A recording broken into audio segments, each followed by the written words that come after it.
দর্শক, শুরুতেই আপনাদেরকে ধন্যবাদ জানাচ্ছি যারা আমাদের এই সাংবাদিকের মুখে অনুষ্ঠানটি নিয়মিত দেখেন।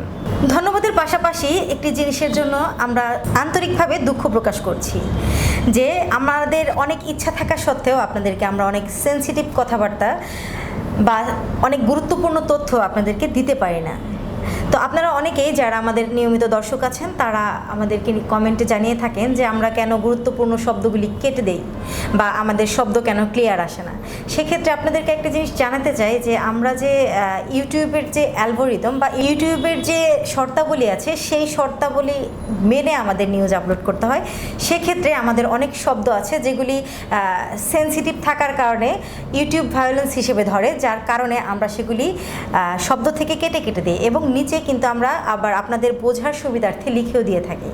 তো আসলে আপনাদের অভিযোগ যেটা ছিল সেটার উত্তর এটাই ছিল। আর নিয়মিত আপনাদের সাথে আছি আমি আজকে স্নিগ্ধা আঁখি। আর আজকে আমরা জানবো বাগেরহাটের একটি হৃদয় বিদারক ঘটনা। মাত্র 2 মাস বয়সী ছেলে সন্তান বাবা মার পাশে বসে কান্না করছিল। আসলে বাবা মা নাকি করছে নাকি তাদেরকে হয়েছে, এই বিষয়ে ঘটনার বিস্তারিত আমরা জানবো আমাদের সহকর্মী সোহেল মাহমুদ থেকে এবং আপনাদের সাথে রয়েছে আমি স্নিগ্ধা আঁখি। জি সোহেল মাহমুদ। ধন্যবাদ আঁখি আপনাকে এবং ধন্যবাদ নতুন সময় সকল দর্শককে। দর্শক, আজকে আপনাদের আমরা যে ঘটনাটির অনুসন্ধান জানাবো সেটি এমনই একটি হৃদয় বিদারক ঘটনা যে একটি 2 মাস বয়সী ছেলে সন্তান তার বাবা মায়ের পাশে বসে কাঁদছে। বিষয়টি একেবারে সিনেমাটিক হলেও এর পেছনে লুকিয়ে আছে কিন্তু রহস্য, আর সেই রহস্যই জানাবো আজ। আঁখি, আপনি জানেন আজ 16 জুলাই বৃহস্পতিবার সকাল 11:30টার দিকে বাগেরহাট জেলার শরণখোলা উপজেলার আব্দুল মজিদ হাওলাদারের বাড়ি থেকে 2টি মরদেহ উদ্ধার করে পুলিশ। আজ সকাল 11:30টার দিকে যখন মজিদ হাওলাদার তার নাতির কান্নার শব্দ শুনতে পায়, তার ছেলের ঘরের থেকে আসছিল কান্নার শব্দটা, তো সেই শব্দ পেয়ে সেই ঘরে যায়। ঘরে গিয়ে দেখে যে তার ছেলে এবং ছেলের বউ পড়ে আছে এবং পাশে তার যে 2 মাস বয়সী নাতি আছে সে কান্না করছে এবং পাশেই একটি চিরকুট পড়ে আছে।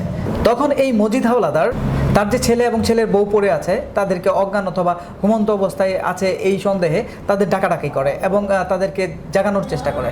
যখন সে ব্যর্থ হয় তখন তার প্রতিবেশীদেরকে ডাকে। তখন প্রতিবেশীরা এসে দেখে এই যে 2 জন পড়ে আছে এবং যে পুত্রবধূ তার গলায় কিন্তু আঘাতের চিহ্ন আছে এবং তাদের ডাকাডাকির পরেও যখন কোনো সারা শব্দ পাওয়া যাচ্ছিল না তখন তারাও অবস্থা বিপজ্জনক দেখে 999-এ ফোন করে এবং 999-এর ফোন পেয়ে সেই শরণখোলা থানা পুলিশ ঘটনাস্থলে আসে এবং আসার পর এই 2টি উদ্ধার করে এবং উদ্ধার করার পর এগুলোকে ময়নাতদন্তের জন্য তারা জেলা সদর হাসপাতালে পাঠায় এবং ঘটনাস্থল থেকে তারা একটি চিরকুট উদ্ধার করে এবং এই চিরকুটের পাশাপাশি তারা কিন্তু ঘটনাস্থল থেকে অন্যান্য আলামত সংগ্রহ করে। আমরা যখন এই ঘটনার অনুসন্ধান করি তখন প্রতিবেশীদের কাছে জানতে পারি যে এই যে দম্পতি তারা হচ্ছেন কবির হাওলাদার ও তার স্ত্রী হালিমা বেগম এবং প্রতিবেশীরা এটাও জানায় যে এই যে স্বামী স্ত্রী তাদের কিন্তু 2টি সন্তান রয়েছে, একজন মেয়ে যার বয়স 7 বছর এবং তাদের পাশে কান্নারত অবস্থায় যে ছেলে সন্তান।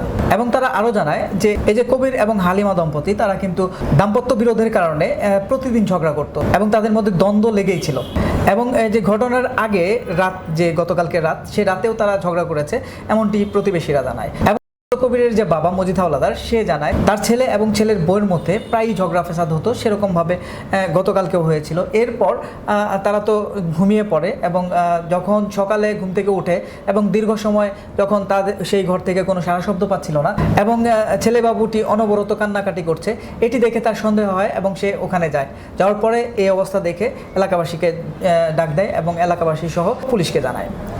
আচ্ছা, আপনি বলছিলেন যে এই ঘটনার পাশে একটি চিরকুট পাওয়া গিয়েছিল, এই চিরকুটটিতে আসলে কি লেখা ছিল সেটি আপনি জানতে পেরেছেন কিনা? পুলিশ ঘটনাস্থল থেকে একটি চিরকুট পায়, সেই চিরকুটে লেখা ছিল যে এই যে মানসিক যন্ত্রণা মানসিক চাপ, এই চাপ আমরা আর নিতে পারছি না এবং তাই আমরা এমন কোথাও চলে যাচ্ছি যেখান থেকে আর কোনোদিন ফিরে আসবো না, আর আমাদের এই মৃত্যুর জন্য কেউ দায়ী নয়।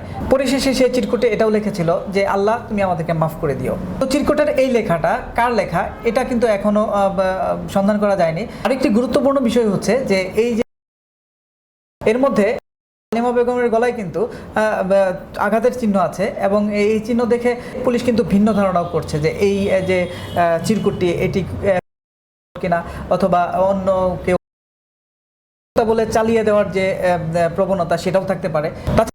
কবির যেভাবে পড়েছিল তাকে দেখে মনে হয়েছে যে এটা ঘটনা হতে পারে না। অর্থাৎ আপনি বলতে চাচ্ছেন যে এই যে দুজন হালিমা এবং কবির এদের যেভাবে পড়েছিল তাতে দেখে সন্দেহ মনে হয়েছে পুলিশের কাছে এবং এলাকাবাসীর কাছে যে এটি আদৌ। জি, আরেকটি ঘটনা হচ্ছে যে এই যে তো হালিমা বেগম তার বাবা কিন্তু মনে করছে না, কারণ হচ্ছে সে কিন্তু খতিয়ে দেখতে বলছে। ওনার দাবি তার যে মেয়ে এবং মেয়ের জামাই তাদের মধ্যে যতই পারিবারিক কলহ বা ঝগড়াঝাটি থাকুক না কেন, এই যে দুইটি সন্তান এদেরকে রেখে তারা এভাবে, এটি তার মনে হচ্ছে না। এবং সে এই ঘটনার প্রকৃত ঘটনা কি সেটি খুঁজে দেওয়ার জন্য পুলিশকে কিন্তু অভিযোগ করেছে এবং তাদের কাছে এই দাবি করছে। তাছাড়া উনি এটিও জানিয়েছেন যে এই যে তাদের ময়নাতদন্ত যে প্রতিবেদন সেটা প্রকাশের পর সে আইনগত ব্যবস্থা নেবেন। জি, ধন্যবাদ সোহেল মাহমুদ।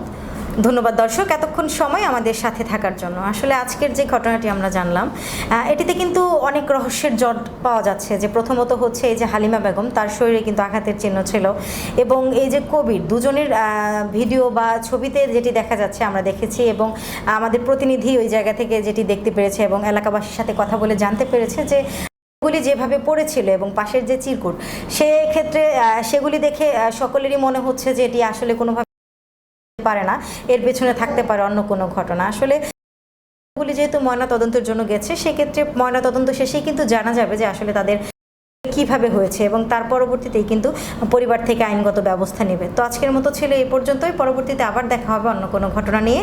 ততক্ষণ পর্যন্ত ভালো থাকুন, সুস্থ থাকুন। আল্লাহ হাফেজ। আল্লাহ হাফেজ।